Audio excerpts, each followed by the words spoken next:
Taliban has taken over Afghanistan and the situation is developing fast in the country. And there are so many moving parts to this story that it can get overwhelming. So let us take one step at a time to understand this whole situation fully.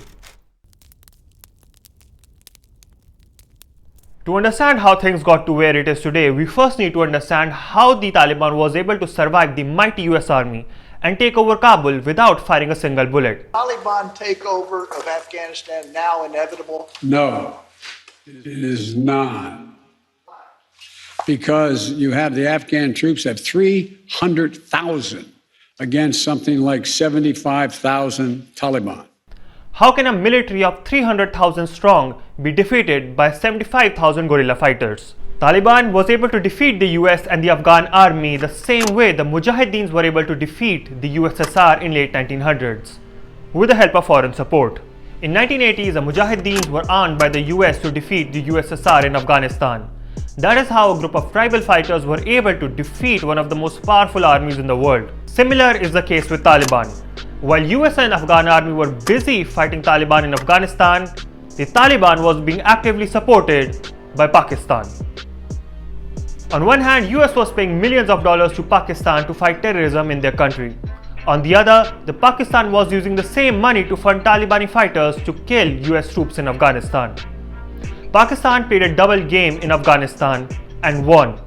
You can hate Pakistan or you can hate Pakistan, but you can't help but love their diplomacy and intelligence. The second reason behind the ascent of Taliban is the corruption in the Afghan government. While the world is mourning over the death of democracy in Afghanistan and how people will lose their rights and things will go to medieval times, let us be real. The elections in Afghanistan have always been overshadowed by fraud, lack of transparency, and low voter participation. People have always feared voting in the country because of threats from Taliban. Meanwhile, those who are elected and senior Afghanistani government officials indulge in high-scale corruption, trying to amass wealth and properties in foreign countries like UAE and America.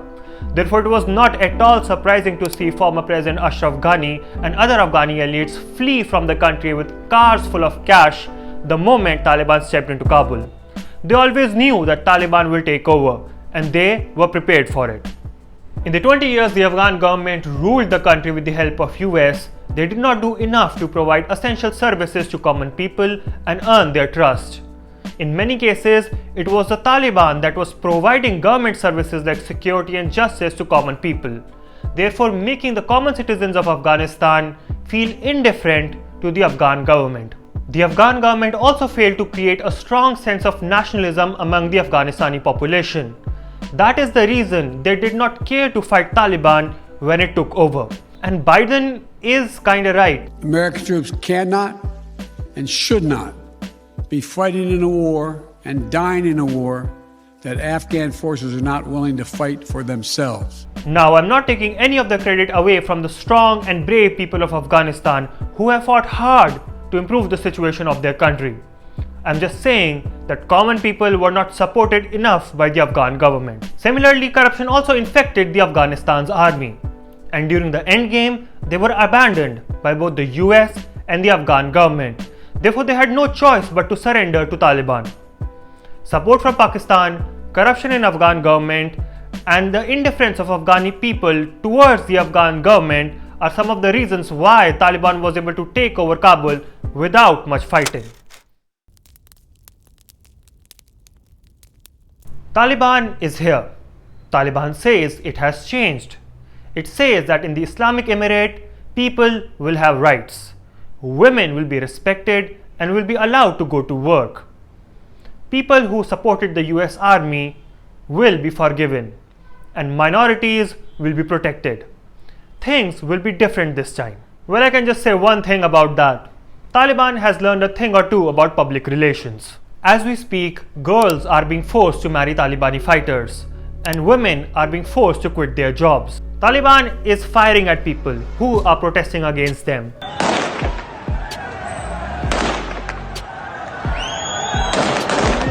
And they are carrying door-to-door manhunts against people who supported the Americans and the Afghan government. As to the rights of minorities, Taliban has recently blown up a statue of a Hazara leader in Bamiyan, indicating a grim future for the minorities in the country. Side note, Taliban are mostly Sunni Pashtuns, and Pashtuns constitute nearly half of the Afghani population. Pashtuns also do not like people from other ethnicities like Tajiks and Uzbeks, and they especially hate the Hazaras, who are Mongols and Shias. And as you all know, Sunni and Shias hate each other. While it is true that the people of Afghanistan did not put up a fight against Taliban, it does not mean that they're enthusiastic about the Taliban rule either. And those people on social media who are defending the Taliban and saying that the Taliban has changed and we should give them a chance, I've got just only one thing to say to them. You do not believe the word of God if it comes from the mouth of the devil. Believing Taliban is immature, and they have got a lot to prove for themselves and the world before being accepted as a legitimate government. Meanwhile, USA along with many Western countries have closed their embassies and have been evacuating their citizens from Afghanistan. USA has also pledged to accelerate the evacuation of Afghan refugees, especially those who have helped the US troops over 20 years. India has also opened an emergency e-visa for refugees from Afghanistan. As I make this video, members of Taliban and the Haqqani network are meeting the power brokers in Kabul, including former President Hamid Karzai, to earn legitimacy before forming the government. For now, we know that Mullah Abdul Ghani brother will most likely be the president of Taliban Afghanistan. He is the co-founder of Taliban and the political head of the organization and representative of Taliban in Doha talks with the US. But he is not the head of Taliban. The Taliban is headed by Hibatullah Akhundzada. He is the spiritual and political head of Taliban. He is a very secretive person and stays out of public eye. It is being speculated that he will be the supreme leader of Afghanistan, just like Ayatollah Khomeini is the supreme leader of Iran. Apart from Mullah brother, Akhundzada is supported by Mullah Yaqub and Sirajuddin Haqqani, both of them respectively heading the Taliban military and the Haqqani network, the terrorist organization. The former vice president of Afghanistan, Amrullah Saleh, has assumed the position of the Afghan president. He, along with a group of fighters in Panjshir Valley, have vowed never to bow down to Taliban, and it is to be seen how they put up a fight against the Talibani regime.